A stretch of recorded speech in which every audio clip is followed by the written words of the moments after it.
Hi, this is Dr. Barron with High Point Spine and Joint Center.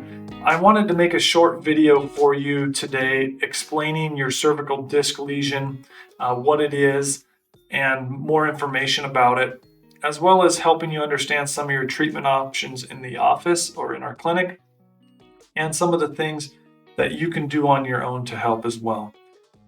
So a cervical disc lesion is like it sounds. It's a lesion or an injury on the disc of your cervical spine. And so that when that happens, it can lead to neck pain. It can lead to radiation of nerve pain down into your shoulder, arm, or even your hand. And just a little bit more about it. The disc is really made up of two different components. It has a soft jelly-like center called your nucleus, and then it has an outer ring around that center called the annulus of the disc. It's kind of a fibrocartilaginous material. That outer ring or that annulus can become frayed or even strained over time. And so that soft center can kind of create a little bulge or a weakness in it, almost like the weakness you would see on an inner tube when it kind of lumps up like that. And we call that a protruded disc. You can also have a herniated disc where the material, that weakness, now can allow some of the nucleus or that inner jelly squeeze out, and that can create nerve root pressure on the nerve root that sits directly behind it. And that can lead to some inflammation, can lead to some compression. And that's where some of that nerve pain comes from, that can come down into your shoulder, down your arm, and into your hand. Some of this direct compression can lead to weakness in the hand, and it can lead to some loss of reflexes, some hand clumsiness, things like that. So that's something in our office. Our big job is to really monitor that, because we don't want to see progressive weakness. We don't want to see progressive decrease in the reflexes. We don't want to see progressive numbness, because that means that that nerve is being damaged more and more, and we don't want to see permanent nerve damage from this injury. And so that's a big part of our job of having you in the clinic, is to make sure that we're monitoring that. A lot of times this process arises from people who sit a lot and have chronic pressure on that neck, people who drive a lot. Some of these recurring habitual postures can lead to some of this. There is a genetic component to it as well. Men are more likely than women to have it. It's mostly in the lower two discs of the neck, what we call the C5, C6 disc and the C6, C7 disc. And so that's where we mostly see it.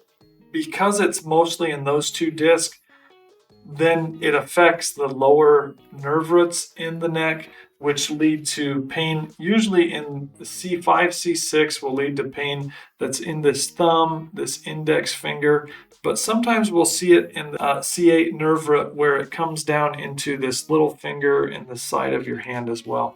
So depending on which disc is involved, will kind of tell us what to expect to happen in the hand. And so we monitor you for some of that nerve root irritation, nerve root compression, and make sure that it's not progressing for you.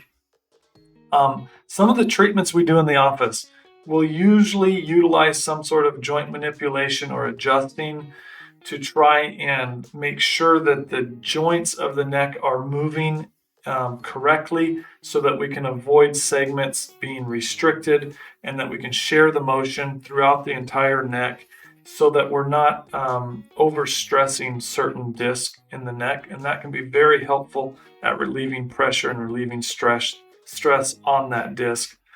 We'll also utilize some sort of myofascial therapy, things like dry needling, myofascial release, different stretches, different exercises to try and help loosen up certain tight muscles and strengthen up muscles that are weakened.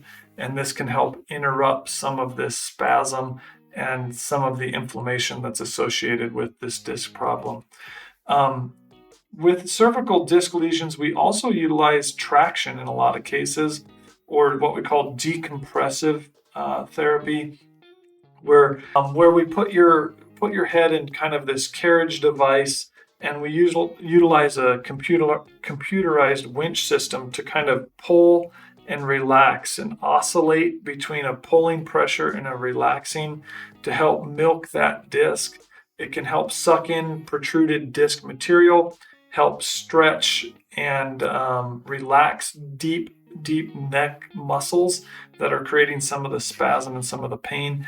And so it can help alleviate some of the pain and the discomfort with this disc lesion. There's some things at home that you really need to concentrate on as well. Big thing is trying to avoid habitual patterns or postures that lead to some of your pain. So I tell people to look at your ergonomics of how you're sitting, whether you're sitting at a desk, at a computer all the time, making sure that your monitor is about 15 degrees below your eye level, making sure that you're close enough that you can reach out and touch it, making sure that you're maintaining proper spinal alignment while you're sitting, even with activities involving text, being on your cell phone, things like that, making sure that you're, again, maintaining good neutral posture. Your pillow selection is important. Make sure that your head and your neck are supported properly with a good pillow, that you have good sleeping postures as well. The other thing is just making sure that you're compliant with your home exercise activities and routine that we give you to help strengthen up certain weakened muscles and to help stretch muscles and maintain good activity and movement within that neck while this disc lesion, while it heals up. The good news is that we see a lot of these every year. We see hundreds of these, and 90% of them will heal up with conservative treatment. But again, we're always monitoring for progressive neurological involvement, because if it's not getting better and it's getting worse, oftentimes in those types of scenarios, even though they're few and far between, we need the help of a neurosurgeon and surgical involvement to help alleviate pressure on that nerve so we don't have permanent disability with it. So I hope you find this video helpful and useful. Please feel free to contact our office with any calls or texts. It's a good way to get a hold of us. And we'll see you at your next appointment. Thanks.